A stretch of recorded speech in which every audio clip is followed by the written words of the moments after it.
আওয়ামী লীগের কি কোনো আদর্শ আছে, তাদের কি কোনো এমন কোনো আইডিওলজি আছে যেটার উপর বেস করে ওরা পলিটিক্স করে? এমন কিছুই নাই।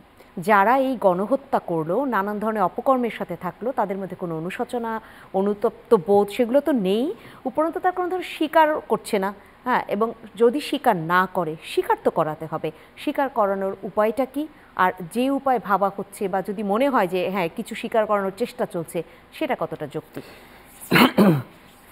দেখুন, এখানে গণহত্যায় ইনভলভ ছিল কয়েকটা দল, যেমন শুধু আওয়ামী লীগ রাজনৈতিক দল হিসেবে ইনভলভ ছিল, এখানে পুলিশ ছিল, এখানে বিজিবি ছিল, র্যাব ছিল।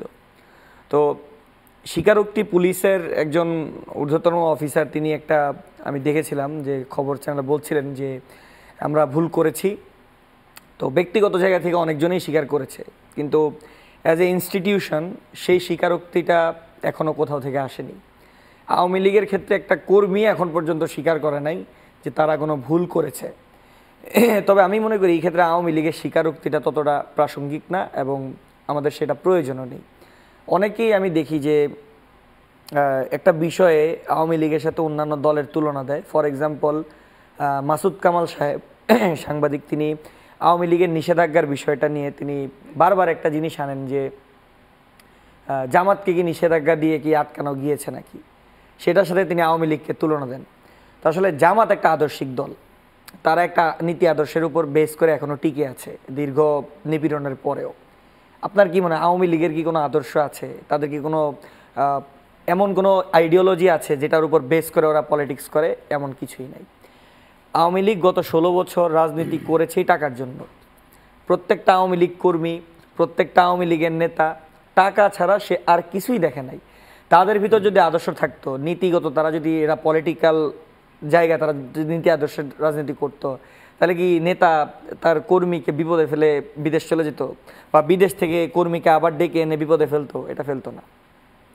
তা আওয়ামী লীগের এই গণহত্যায় স্বীকারোক্তি বা তাদের অনুশোচনা, এটা আসলে প্রাসঙ্গিক বিষয় না, বরঞ্চ প্রাসঙ্গিক বিষয় হচ্ছে আমি মনে করি যে কত দ্রুত তার সাথে তাদের বিচারের আওতায় আনা যায়, তাদের নেতাকর্মীকে ধরা যায়, যাতে তারা আর এই পরিমাণ বিশৃঙ্খলা যেটা করার চেষ্টা করছে। যখন বলেন বা যদি বলি জাতিসংঘের সেই মানবাধিকার হাই কমিশনের যে সুপারিশগুলো রয়েছে, সেখানে তারা বাংলাদেশের কোনো রাজনৈতিক দলকে নিষিদ্ধ করবার পক্ষে না।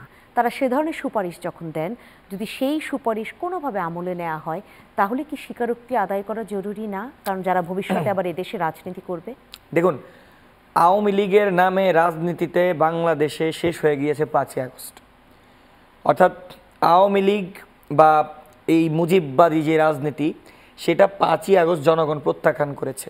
পলিটিক্যাল দলগুলো তাদের জায়গা থেকে ফরমালি কথা বলে, কিন্তু যেই লোকটা, যেই পলিটিক্যাল ব্যক্তিটা, যে ছাত্রদলের কর্মী বা যে শিবিরের কর্মীটা এই ছাত্রলীগের সাথে আওয়ামী লীগের সাথে রাস্তায় ফাইট করেছে, সে কখনোই চাবে না যে আওয়ামী লীগ আবার ফিরে আসুক বা আওয়ামী লীগকে ওই স্পেসটা দেওয়া হোক। কারণ আপনি যখনই আওয়ামী লীগকে স্পেসটা দিবেন, তখনই তো ওই আওয়ামী যেই ন্যারেটিভ, আপনি দেখেন 71-এর হিস্ট্রি, তখন কি ছিল আর আমরা কি শিখেছিলাম, এখন আবার সব কিন্তু আবার সামনে চলে আসতেছে। তো আওয়ামী লীগকে যদি ওই স্পেসটা দেওয়া হয়, তারা এক সময় এসে বলবে যে 2024-এর জুলাই আগস্ট বলতে কিছু ছিলই না।